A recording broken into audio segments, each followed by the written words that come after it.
तो भाई लोग क्या होकर मैं आपसे कहूँ कि स्टीव रोजर्स का कैप्टन अमेरिका ऑलरेडी वकांडा वाले ट्रेलर में प्रेजेंट है, जिसे कि आंखों के सामने होते हुए भी किसी ने नोटिस नहीं किया। एंड इसके अलावा अपने स्टीव भाई का रिसेंटली आई फैंटास्टिक फोर फर्स्ट स्टेप्स में भी एक कैमियो है, जिसे कि अगेन आपने मिस कर दिया होगा। पर टेंशन मत लो, मैं किस दिन काम आऊंगा। चलिए एक एक करके आपको सभी चीजों के बारे में अच्छे से बताता हूँ। तो रिसेंटली काफी ट्रस्टेड इनसाइडर जॉन रोचा ने ये रिवील किया है कि फैंटास्टिक फोर फर्स्ट स्टेप्स में इनिशियली स्टीव रोजर्स का एक कैमियो होने वाला था, जहाँ ये एक शॉर्ट ऑफ पोस्ट क्रेडिट होता जिसमें हमें fantastic four, Steve Rogers and RDJ का डॉक्टर डूम देखने को मिलते हैं। जहाँ इस सीन में फैंटास्टिक फोर की team and doctor Doom Steve Rogers से मिलते एंड उसे अपने साथ अर्थ 616 से यानी कि अपना जो मेन एमसीयू वाले यूनिवर्स है उसमें चलने के लिए कहते हैं, ताकि स्टीव की हेल्प से वो अर्थ 616 में सबका ट्रस्ट जीत सके। क्योंकि ऑब्वियसली स्टीव को हर कोई जानता है, उस पर सभी भरोसा करते हैं, इसलिए Reed Richards and doctor Doom उसकी हेल्प मांगते अर्थ 616 पे आने के लिए। जहाँ इनसाइडर जॉन के अकॉर्डिंग इस सीन को फिल्म भी कर लिया था, लेकिन बाद में कुछ अननोन रीजंस के कारण इसे मूवी से कट कर दिया। तो वैसे तो ये सिर्फ एक रूमर है, ऐसा कुछ सीन मार्वल वालों ने शूट किया भी था या नहीं ये तो सिर्फ उन्हें ही पता है। लेकिन पास्ट रिकॉर्ड को देखते हुए मैं तो इसे पूरी तरह से सच मान के चलूंगा, क्योंकि अगर आपको नहीं पता है तो इनसाइडर जॉन जिन्होंने ये सब रिवील किया है, उन्होंने इससे पहले बताया था कि स्पाइडरमैन ब्रांड न्यू डे में हल्क एंड पनिशर भी अपीयर होने वाले हैं। And now we all know कि वो दोनों ऑफिशियली मूवी में रिटर्न कर रहे हैं। तो इनसाइडर जॉन के पास्ट रिकॉर्ड काफी प्रॉमिसिंग है। वहीं ऐसा भी नहीं है कि उन्होंने कह दिया और हम सब मान ले, अपने स्टीव रोजर्स फैंटास्टिक फोर वाली यूनिवर्स में ही है। इसका हमें एक सॉलिड प्रूफ भी देखने को मिलता है, वो भी fantastic four first steps movie में ही। तो अगर आप फैंटास्टिक फोर फर्स्ट स्टेप्स के 5 मिनट 18 सेकंड पर जाओगे तो यहाँ हमें एक अडल्ट एंड एक बच्चा टीवी पर कार्टून देखते हुए दिखते हैं। जहाँ वैसे तो यह सीन एकदम नॉर्मल है, जिसमें कुछ भी ज्यादा खास नहीं है, बस दो ह्यूमंस नॉर्मली टीवी देख रहे हैं। पर स्टार्टिंग में मुझे भी ऐसा ही लगा था, लेकिन जब मैंने लेफ्ट साइड वाली पर्सन को अच्छे से नोटिस किया तो मेरे होश उड़ गए। ये और कोई नहीं बल्कि अपने स्टीव रोजर्स ही हैं, जो कि अपने बच्चे के साथ टीवी देख रही हैं। जहाँ उनका ये लुक ऑब्वियसली ओल्ड स्टीव से थोड़ा डिफरेंट है, पर ये कोई बड़ी बात नहीं है। वही हम सबको पता है कि डूम्सडे में हमें एक टाइम जंप तो देखने को मिलेगा ही। तो चांसेस है कि ट्रेलर में हमने स्टीव का जो बेबी वाला सीन देखा था वो पास्ट का सीन हो, मोस्ट लाइकली एक फ्लैशबैक सीक्वेंस है, एंड ये प्रेजेंट का सीन हो जहाँ उनका बेटा बड़ा हो चुका है। पर अभी मेन सवाल ये है कि आखिर अपने स्टीव भाई फैंटास्टिक फोर वाली यूनिवर्स है, जिसे कि अर्थ 828 कहा जाता है, उसमें आए तो आए कैसे? एंड गेम के एंड में तो उन्होंने सिर्फ टाइम ट्रेवल किया था, ना कि मल्टीवर्सल ट्रेवल है। तो ऐसे में ये सब हुआ कैसे? तो भाई लोग जितना मैं समझ पाया हूँ उसके अकॉर्डिंग इन सब के पीछे एक ही इंसान रिस्पॉन्सिबल है, अपना लोकी। तो एक बार आप खुद ही सोचो, लोकी के अलावा पूरे एमसीयू में ऐसा कौन सा कैरेक्टर है जो कि मल्टीवर्सल ट्रेवल कर सकता है एंड स्टीव को भी जानता हो? मेरे हिसाब से तो ऐसा कोई भी नहीं है। पूरे एमसीयू में लोकी एंड टीवी वाले दो ही ऐसे लोग हैं जो कि ऐसा कर सकते हैं। तो इन्हीं सब बातों को ध्यान में रखते हुए वो लोकी ही होगा जिसने स्टीव एंड पैगी को फैंटास्टिक फोर वाली यूनिवर्स में भेजा। जहाँ एंड गेम में जब स्टीव पास्ट में जाकर पैगी के साथ रहने लगता है तो उससे एक ब्रांच टाइमलाइन क्रिएट हुई, एंड सिंस एंड गेम तक मल्टीवर्स पर कैंग का ही राज था। तो ऐसे में टीवी वाली उस टाइमलाइन को प्रून करके स्टीव को अरेस्ट करने तो आए ही होंगे, यही तो उनका काम है। पर लोकी पूरे मल्टीवर्स में फ्री विल देने के बाद स्टीव को बचा लेगा टाइम में पीछे जाकर। तो अब लोकी ने स्टीव को क्यों बचाया, इसके पीछे तो कई रीजन हो सकते हैं। लाइक वो स्टीव रोजर्स को कैंग और टीवी वालों से बचा रहा था, या फिर वो उसे जीने का एक मौका दे रहा था। ऐसे कई रीजन हो सकते हैं, पर मेरे अकॉर्डिंग इसका एक सबसे बढ़िया आंसर है, लोकी ने स्टीव को इसलिए बचाया क्योंकि फ्यूचर में उसे स्टीव की जरूरत है। एक बार सोच कर देखो, लोकी सीजन 2 के एंड में लोकी एक ऐसी पोजीशन पर पहुंच गया है जहाँ उसे आगे क्या होने वाला है, कौन मल्टीवर्स के लिए खतरा बन सकता है, ये सब पता है। एंड वो अपनी पावर से टाइम में आगे पीछे जाकर कुछ भी चेंज कर सकता है।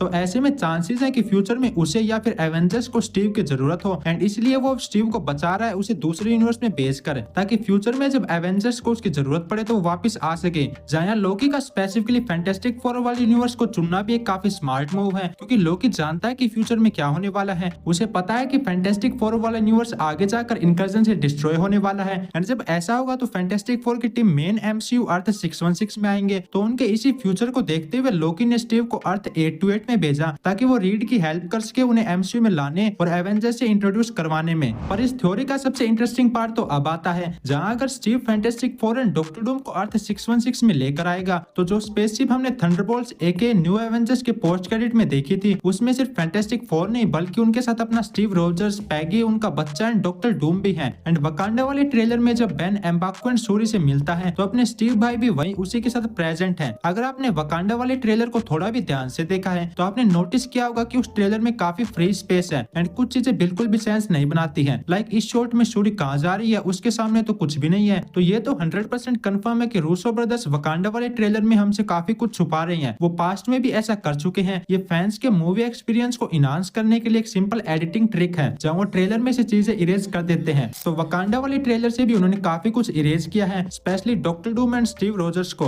जहाँ एक बार आप खुद ही सोचो, वकांडा वाले ऐसे ही किसी दूसरे यूनिवर्स से आए लोगों का हंस खेल कर वेलकम थोड़ी ना करेंगे, या फैंटास्टिक फोर के साथ कोई तो ऐसा होगा जिसे कि वकांडा वाले जानते हैं एंड उसकी वजह से वो बैन को यहाँ वेलकम कर रहे हैं, एंड वो पर्सन और कोई नहीं बल्कि अपने स्टीव रोजर्स ही हैं। जहाँ ये इन्फिनिटी वॉर से भी काफी बढ़िया पैरेलल है, जहाँ उस टाइम भी मुसीबत में स्टीव वकांडा आया था उनकी हेल्प लेने, और डूम्सडे में भी वो फिर से ऐसा करेगा, क्योंकि पूरे एमसीयू में वकांडा ही एक ऐसी जगह है जहाँ सबसे एडवांस टेक्नोलॉजी है, जहाँ रीड एंड डॉक्टर डूम सूर्य के साथ मिलकर इनकजन का सॉल्यूशन ढूंढ सके। तो ऐसे में ये चीजें काफी सेंस बनाती हैं। पर यहाँ भी एक काफी इमोशनल ट्विस्ट है, स्टीव को पता ही नहीं कि टिचाला मर चुका है एंड उसकी जगह सूर्य न्यू ब्लैक पैंथर है। स्टीव के अकॉर्डिंग तो टिचाला आज भी जिंदा होगा, इसलिए वो fantastic four and doctor Doom को वकांडा लेकर आएगा। पर यहाँ आने पर उसे पता चलेगा कि our god is no more, and ये न्यूज स्टीव के लिए काफी इमोशनल होगी। पूरे एमसीयू में टिचाला ही एक ऐसा बंदा था जो कि किंग होकर भी स्टीव की इतनी रिस्पेक्ट करता था एंड फाइट में उसे भी पीछे छोड़ सकता था। टिचाला एंड स्टीव का एक काफी रिस्पेक्टेबल फ्रेंड्स वाला बॉन्ड था। तो ऐसे में जब स्टीव उसके डेथ की न्यूज सुनेगा तो अंदर से टूट जाएगा। ये सीन वाकई में देखने में काफी इमोशनल होगा, जहाँ हो सकता है कि यहाँ हम स्टीव को टिचाला की ग्रेव को भी विजिट करते हुए देखें। तो एवेंजर्स डूम्सडे नेक्स्ट लेवल होने वाली है। बाकी आपको इस पूरी थ्योरी के बारे में क्या लगता है, अपने ओपिनियंस कमेंट करके जरूर बताना। और अगर आपको मेरे इस पूरे एक्सप्लेनेशन में कोई भी गड़बड़ी लगी हो या फिर मैंने कुछ पॉइंट गलत कह दिया हो तो कमेंट करके जरूर बताना। आज के लिए बस इतना ही, वीडियो ऑलरेडी काफी लंबी हो चुकी है। मैं मिलता हूँ आपसे जल्द एक न्यू वीडियो के साथ।